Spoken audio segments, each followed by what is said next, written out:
Assalamualaikum warahmatullahi wabarakatuh. Kembali lagi bersama kita di channel Pangeran Cahaya. Hadirin yang dimuliakan Allah Subhanahu wa taala dimanapun Anda berada. Jadi konten kali ini kita akan membahas dan menjawab pertanyaan juga daripada saudara kita.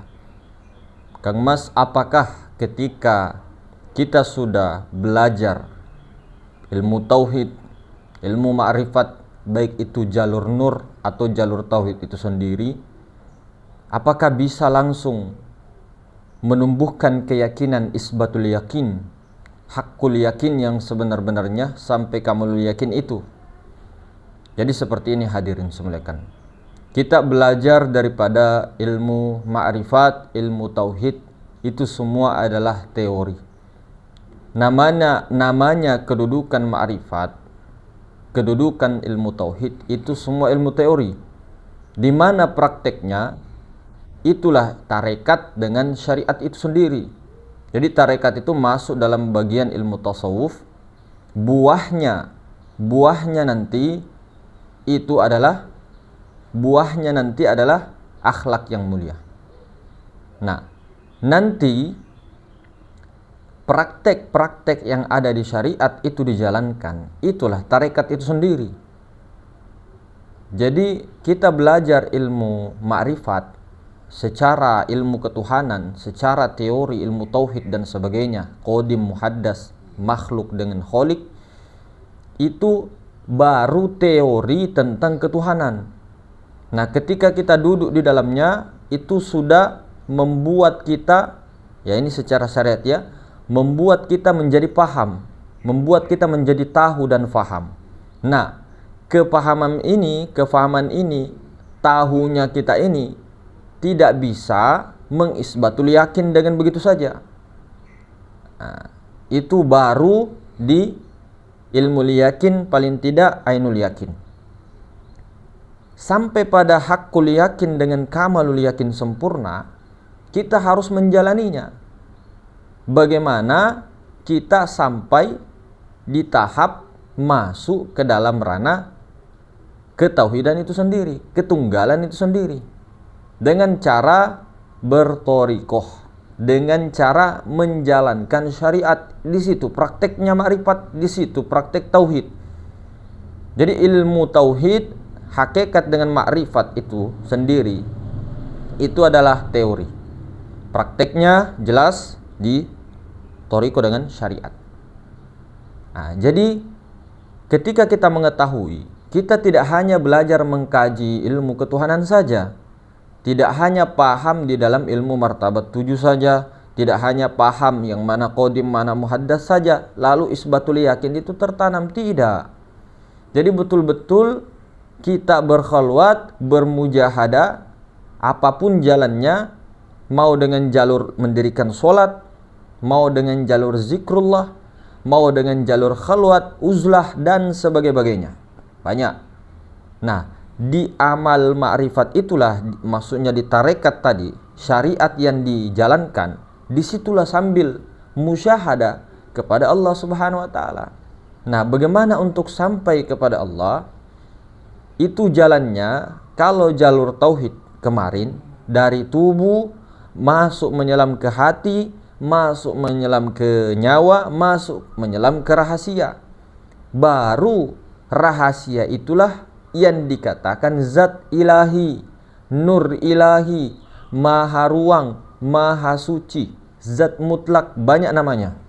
Itu juga yang bernama Allah, zatnya itu. Namun yang asli sebenarnya, yang aslinya sebenar-benarnya, itu adalah kunhizat atau Rabbul Izzati sendiri. Kenapa kunhizat itu tidak boleh kita namakan Allah? Karena kunhizat itu taklah bernama, tidak berzat, tidak bersifat, tidak berasma, tidak beraf'al.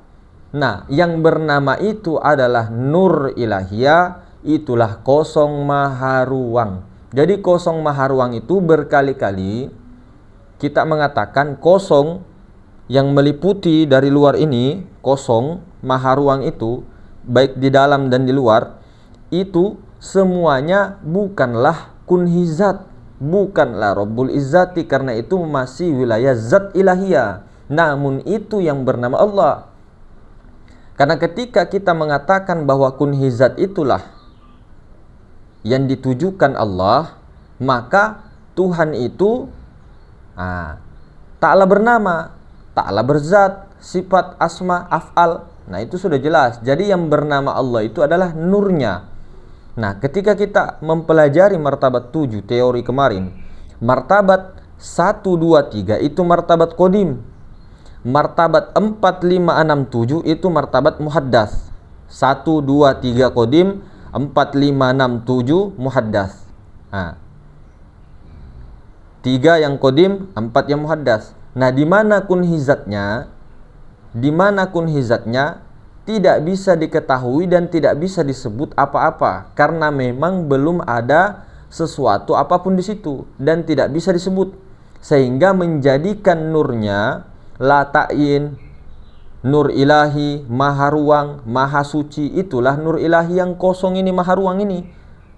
Itulah nurnya. Nah, maha ruang bertajalli lagi, bertajalli sampai ke martabat wahidiyah. Ini qadim semuanya, martabat qadim.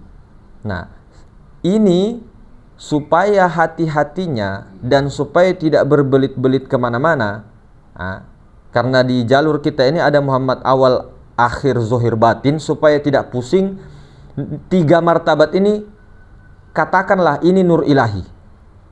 Ini yang qadim, nur ilahi. Nah, 4 martabat mulai dari martabat arwah, misal ajasam insan, ini martabat nur Muhammad, supaya tidak bingung. Nah, supaya tidak bingung. Nah, jadi yang sebenar-benarnya Allah Ta'ala itu di atas martabat itu yang tidak bisa lagi disebut, yang harus kelulisan, yang katakanlah la sautin wala harfun, tidak ada suara, tidak ada huruf. Nah, sementara yang bisa sampai kepada Tuhan yang sebenar-benarnya itu harus dari diri Tuhan, yaitu zat, yaitu rahasia Tuhan itu sendiri. Di mana rahasia Tuhan itu sendiri? Ada pada diri, ada pada meliputi semesta alam.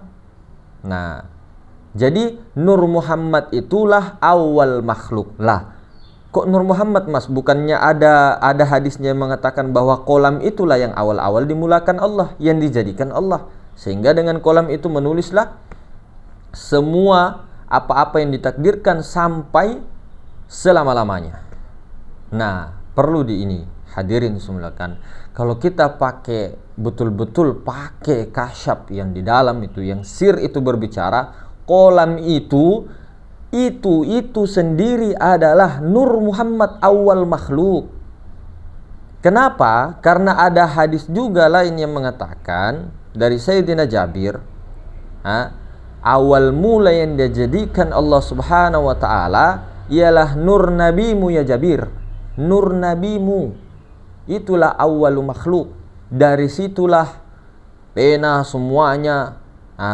Bahkan pena ini nama lainnya juga, lau mahfud, aras, kursi, ruh semuanya. Itulah nur Nabi Muhammad, Nur Muhammad, Nur Sayyidina Muhammad. Ini muhaddas. Tapi kalau yang 3 martabat di atas ini, gabunglah semua nur ilahi supaya tidak bingung. Nur ilahi ini itu qadim. Nah, sebelum mencapai kepada nur ilahi, kita leburkan keakuan Adam kita menjadi lebur kepada Nur Muhammad. Biar Nur Muhammad itu yang ke Nur ilahi. Baru Nur ilahi itu tidak perlu lagi naik-naik kemana-mana, karena Nur ilahi itu diri Tuhan itu sendiri dan sudah esa dengan Tuhan. Nur ilahi itulah kosong maha ruang, di depan mata tak melihat. Gajah yang jauh di sana kita lihat. Nah, semut yang jauh di sana kita lihat, namun gajah di depan mata kita tidak melihat. Ini perumpamaan, semut saja di seberang sana kita bisa lihat. Nah, ini kok gajah tidak bisa dilihat di depan mata. Di depan, di dalam meliputi, tidak bisa ditunjuk. Kalau ditunjuk pasti batal. Ilmu kalam pasti membatalkan. Ditunjuk di depan salah, ditunjuk di dalam salah, ditunjuk di atas salah, kanan kiri pokoknya salah, 8 arah salah, karena meliputi. Kenapa? Saking besarnya Allah Ta'ala. Itu baru nurnya. Apapun yang kita bahas semuanya, seorang siapapun yang membahas tentang ini kah itu semua bukan yang sebenarnya hadirin. Namun kita berpegang di nur ilahi, kita lebur di situ. Nah, sebelum ke nur ilahi, ya ke nur Muhammad. Mana nur Muhammad? Pada diri itu nyawa Rasulullah, itulah hakikat Rasulullah. Nah, Rasulullah itulah yang nanti akan melebur kepada sir. Mas, kenapa Allah Subhanahu wa Ta'ala menciptakan lagi nur Muhammad? Padahal kan nur ilahi juga sendiri tanpa nur Muhammad itu kan bisa, betul bisa. Tapi masalahnya begini hadirin, perlukah kita tahu, tafakuri betul-betul, kita pakai rasa kita betul-betul ya, pakai betul-betul rasa, pakai kolbu kita, nurani kita. Seandainya hadirin tidak ada nur Muhammad, tidak ada nur Muhammad yang menghijab nur ilahiyah, hancur kita Pak. Semua makhluk, planet-planet, alam semesta semuanya hancur kalau tidak ada yang lapisi nur Muhammad. Nur ilahi itu sangat besar, dan nur ilahi itu pancarannya itu sangat membuat terbakar. Tidak ada yang kuat Pak, hancur sehancur-hancurnya. Ini sumpama nur ilahi langsung gunung alam semesta di sini hancur, surga neraka hancur. Kalau tidak ada nur Muhammad awal-awal itu yang melapisi, melapisi itu semua hancur. Semua makhluk hancur semula, kan hancur sehancur-hancurnya. Meleleh, lebur. Percaya. Sedangkan matahari saja itu jauhnya. Ini anggaplah ya, kita bahasa ilmiah. Kalau bumi ini tidak dilapisi lapisan ozon, ini kita terbakar semua Pak. Karena adanya lapisan ozon itulah yang melindungi daripada cahaya matahari yang sangat panas. Hancur semuanya, tidak ada kehidupan. Ini kalau tidak ada nur Muhammad yang menyingkap tabir nur ilahi atau memfilter itu semua, hancur alam semesta, hancur. Jadi harus melewati nur Muhammad. Nah, itulah nur Nabi Muhammad yang di martabat keempat. Dari situlah awal makhluk, itulah martabat muhaddas. Secara ilmu kalam begitu. Secara nur ilahi inilah, nur ilahi di sini, nur ilahi, nur Ahmad. Ini terbagi, ini semua kalau mau diinikan supaya tidak ribet, nur ilahi saja. 3 martabat ini nur ilahi, 4 martabat ini nur Muhammad. Oke? Jadi supaya tidak bingung. Supaya kita tidak bingung dulu. Nur ilahi, nur Muhammad. Nur ilahi, nur Muhammad. 3 nur ilahi, 4 nur Muhammad. 7.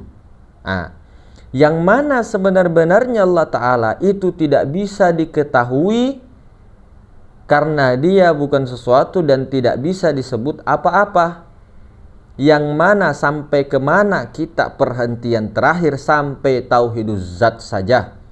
Sampai zat saja, kosong. Makanya kita persingkat di perjalanan kita ini A, I, U, 0 titik alif, 0 titik alif, 0 titik alif. 0 itu nur ilahiyah, 0 itu nur ilahi, titik itu nur Ahmad, masuk juga di nur ilahi. Alif itu nur Muhammad, masuk martabat 4 ke bawah. Nah, seperti itu. Jadi ketika video kemarin keakuan Adam sudah melebur kepada keakuannya nyawa Rasulullah. Nah, bagaimana keakuan Rasulullah ini? Keakuannya Rasulullah itu senantiasa memandang nur ilahiyah maha ruang, baik itu ke diri, baik itu keluar. Ke diri, keluar, meliputi, senantiasa memandang terus-terus sampai nur Muhammad itu sendiri nantinya difanakan oleh Allah Subhanahu wa Ta'ala. Yang ada hanya kosong maha ruang, nur Tuhan semata-mata. Nur Tuhan inilah yang mengenal, yang mengetahui sebenar-benarnya Allah Ta'ala. Kita bukan nur ilahi. Kita itu dihadirkan ke dunia ini untuk ma'rifat dan untuk mutu ko belanta mutu mati. Dan ketika sudah orang sadar pencerahan, dapat pencerahan hakikat Al-Mahdi, hakikat ya, kita bicara hakikat, dia sudah menjadi Mahdi, mendapat petunjuk, mendapat rahmat, nah, dapat pencerahan kalau bahasa ininya. Nah, dia nanti akan menjadi khalifah, pengganti Allah. Tidak bisa kita menjadi khalifah kalau kita sendiri masih mengaku-akukan diri. Ego ini itulah disebut nafs, jiwa, keakuan manusia kita ini nah. Pikiran, perasaan ini nah. Nah, itu yang mau didiamkan. Nah, bagaimana cara mendiamkannya? Harus meleburkannya kepada Nur Muhammad Rasulullah. Rasulullah itulah rasa yang mengantar ke dalam sir yang terdalam, ke kosong itu. Baru diam sediam-diamnya di kosong maha ruang itu, diam sediam-diamnya, tidak ada lagi kata-kata aku kah, ini kah, itu kah, itu kah. Pokoknya tidak ada kata-kata, tidak ada huruf, tidak ada suara. Itulah yang disebut wusul mi'rad liqa'illah. Itu semua. Tapi kalau masih ada kata-kata ini, itu belum. Cahaya ini mirip saya dengan ini dan sebagainya, belum. Kita ini mau menuju ke laisa. Kita ini mau melebur. Nah, kita tidak mengaku kita ini yang laisa kamisli syai'. Kita mengaku kosong maharuam, bukan. Kita ini mau melebur ke situ. Nah, siapa yang bisa mengantar ke maharuang itu kalau bukan Rasulullah? Rasulullah itulah utusan yang membentengi semuanya semesta. Membentengi semuanya agar tidak meleleh. Namun sebelum kita kepada Nur Muhammad, Nur ilahiyah, maharuang kosong semata-mata itu, kita supaya tidak sangka-sangka harus berlatih khalwat secara jasmani, khalwat secara ruhani. Khalwat jasmani bersepi-sepi, khalwat ruhani bersepi-sepi. Uzlah jasmani bersepi-sepi, uzlah rohani meskipun ramai dalam keadaan hati senantiasa melebur kepada yang sebenarnya itu. Nah, seperti itu. Khalwat rame-rame, khalwat sepi-sepi, solat secara sepi-sepi, solat secara rame-rame atau solat daim. Nah, solat itu solat ini, mendirikan solat 5 waktu itu termasuk khalwat. Itulah sembahyangnya para nabi dulu. Kalau bukan para nabi, ada yang berdiri, ada yang duduk di antara dua sujud, ada yang sujud terus para nabi itu solatnya, ada yang duduk bersila solatnya, ada yang duduk tawaru solatnya. Nah, Nabi Muhammad itulah yang syariatnya mengambil semua, termasuk solat-solatnya para malaikat. Itu solat secara sepi-sepi. Namun semua para nabi, para rasul, bahkan semua spiritualis di dunia, keyakinan apa saja, semua itu sembahyang daim, solat daim. Solat itu terhubung. Kalau kita mendirikan solat secara sunyi-sunyi 5 waktu, atau solat sunnah lain, mendirikan solat secara sunyi-sunyi, namun tidak terhubung kepada kosong maharuang, tidak melebur ke situ, itu bukan solat. Karena solat itu terhubung kepada yang kodim. Nah, apa yang kita lihat semua ini adalah muhaddas. Dengan pandangan mata semuanya ini alam semesta, baik itu non materi. Kosong maharuang inilah maha suci. Ketika dia di dalam, kosong yang di dalam ini seperti gelas kemarin disebutkan dari ujung rambut sampai ujung kaki, itu Ruh Kudus. Ketika dia di dalam di sini. Namun bukan ada dua. Ketika di dalam di sini dikatakan Ruh Kudus. Ketika di sini maharuang ini maha suci. Seperti itu. Itu bukan Tuhan yang sebenar-benarnya. Makanya kita tidak terlalu bahas kunhizat. Cuma ada yang salah paham. Supaya kita tidak terjadi ini ya. Supaya tidak terjadi ini, kita klarifikasi, kita betul-betul mengulanginya lagi bahwa itu bukan sebenar-benar Tuhan. Kosong maharuang itu bukanlah Rabbul Izzati yang sebenar-benarnya. Kosong itu masih nur Tuhan. disitulah kita lebur.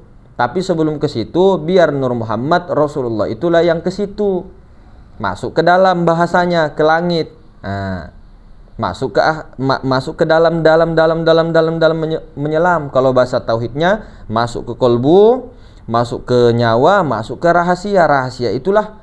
Nah, diam saja di situ karena sudah esa dengan Allah Subhanahu wa taala yang sebenar-benarnya. Nah, cuma jangan cari Tuhan yang itu, kunhizat, cari saja nurnya, karena nurnya itu tidak lain daripada Allah taala itu sendiri. Cuma jangan disebut. Kosong maha ruang itu tidak lain daripada kunhizat itu sendiri. Cuma jangan disebut, hanya jangan disebut. Kalau disebut itu namanya nur ilahi maha ruang. Diamlah di situ. Pikiran perasaan masuk ke rasa. Rasulullah itulah yang diam di maha ruang, di sir itu diamlah terus.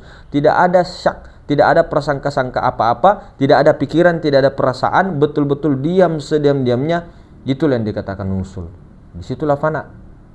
Fana itu tidak ada pikiran perasaan lagi. Tenang dia. Pikiran perasaan tidak ada lagi. Tidak ada ke makhluk dan sebagainya. Kalau masih ada makhluk, bukan fana namanya. Namanya masih musyahadah, masih memandang.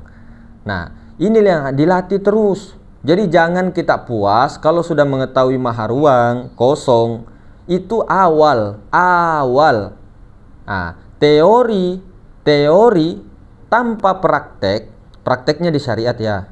Prakteknya di syariat, di tarekat. Teori tanpa praktek itu percuma.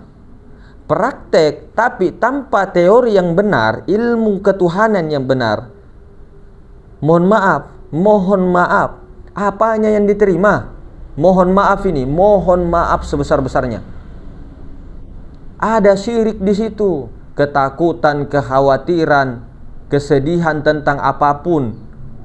Nah, kita belajar ini bagaimana mau mengikis semuanya itu supaya tidak ada lagi pengharapan kepada makhluk selain daripada Allah dan sebagainya yang di dalam ini. Nah, supaya tidak ada lagi kesedihan dan sebagainya, tidak ada lagi pikiran perasaan selalu mengarah ke makhluk. Jadi orang-orang yang betul-betul menjadi pembimbing di mana-mana pun dia selalu lurus kepada Allah, tidak kepada ke makhluk. Makhluk itu selain daripada Allah. Kosong maha ruang, dia tujuannya terus ke situ, bukan kemana-mana. Kalau ada guru yang mengajarkan keluar dari itu, apa? Teliti baik-baik. Jalannya tuh lurus gitu nah. Kosong, titik, alif, titik, kosong. Tubuh, hati, nyawa, rahasia. Di situ jalannya. Kemana jalannya? Jalannya kemana? Jalan ke langit sana. Nggak, ini untuk ke diri ya. Saya bicara sendiri saja. Jangan terlalu diambil. Ini saya bicara, mudah-mudahan ya, mudah-mudahan dengan ini kita bisa fokus lagi. Jadi betul-betul orang, sahabat dan sebagainya, kita sama-sama belajar semuanya, saudara semuanya, tidak ada yang mempunyai ilmu sama sekali. Betul-betul bukan siapapun orangnya tidak akan bisa memahamkan. Tembuskanlah pandangan itu, luruskanlah. Karena kita sebentar lagi, tidak lama ajal kita, tidak lama. Sementara pikiran kita, perasaan kita itu aja terus yang diikuti.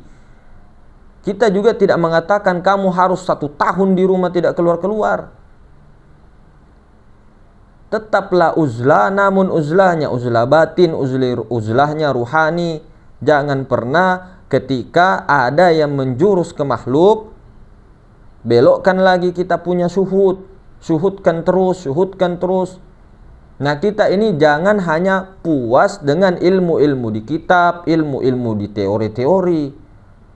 Semuanya teori itu bagus, tapi jangan terlalu banyak teori terus kita itu prakteknya kurang begitu. Nah, itu sudah ada prakteknya. Thariqatul Muhammadiyah, mendirikan sholat itu praktek, zikir-zikir, sholat sunnah itu praktek, sholawat itu praktek, puasa, zakat, haji itu semua praktek, ma'rifat, tauhid itu semua adalah praktek. Ketika teori sudah benar, kerjakanlah praktek itu, jangan tunda-tunda. Kalau belum memang masih malas dan sebagainya, tetaplah beristighfar. Mudah-mudahan Allah Subhanahu wa taala menggerakkan dengan kebaikannya, dengan rahmatnya untuk berpraktek secara sempurna mengikuti Sayyidina Muhammad Rasulullah, petunjuk yang uswatun hasanah, thariqatul Muhammadiyah.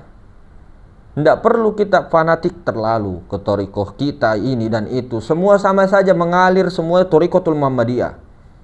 Mari kita berjalan bersama-sama. Jangan selalu mementingkan seperti anak kecil yang memperebutkan mainan sana sini. Ayo kita lurus. Sama-sama saya mengajak diri saya. Saya mengajak diri saya dan mudah-mudahan bermanfaat bagi saudara-saudaraku semua. Tidak ada keuntungan, rugi tidak ada. Tidak ada juga mengatakan dalam hati paling kecil wallahi untuk bagaimana semua orang harus ikut dalam golongan. Wah, tidak ada. Siapa yang mengajak kepada golongan itu namanya ashabiyah. Harus betul-betul mengajak kepada Rasulullah, mengajak kepada Allah. Kenalkanlah kepada Rasulullah yang ada pada dirimu masing-masing. Itulah guru sejatimu. Guru sejati itulah yang akan mengantarkan engkau kepada Allah, jiwa nafs itu, sebelum batas ajal kematian itu sendiri. Karena ketika tidak, barzah menunggu. Sekaranglah berjalannya supaya tidak terhijab. Bagaimana ketika sudah sampai fana, tinggal dijaga. Ketika ada iblis pikiran perasaan kita sendiri yang kesana kemarikan, kita luruskan lagi, niatkan lagi, betul-betul lurus lagi. Jangan kita ke kanan ke kiri, jangan kita kemalu kesana kemari. Kita fokus muhasabah diri kita ini. Kita masih jauh, masih belum sempurna, jauh. Jangan kita melihat bukunya, kitabnya para wali, terus kita membacanya khotam di situ, terus menjadi kehebatan. Oh ini ternyata, oh sudah paham saya maharuam begini, oh semua puncaknya sampai sini. Itu baru awal saudaraku. Kita mesti perlu wajib untuk berjalan, memfanakan keakuan Adam kita ini. Tiap hari berapa kali kita muncul, ego, nafs, semuanya itu dileburkan kepada Rasulullah. Biarlah Rasulullah yang menghantarkan. Kemarin istighfar banyak-banyak, solawat banyak-banyak, musyahadahkan Rasulullah sampai fana. Kalau sudah fana, Rasulullah musyahadahkan lagi kepada kosong maharuang kemana-mana. Nanti akan fana di situ, duduklah di situ, duduk terus di situ. Kalau sudah betul-betul duduknya di situ, nanti tanazul ke Nur Muhammad. Jadi mungkin begitu hadirin semulakan. Mohon ampun maaf, minta rela, minta ridho semuanya, seberataan. Assalamualaikum warahmatullahi wabarakatuh.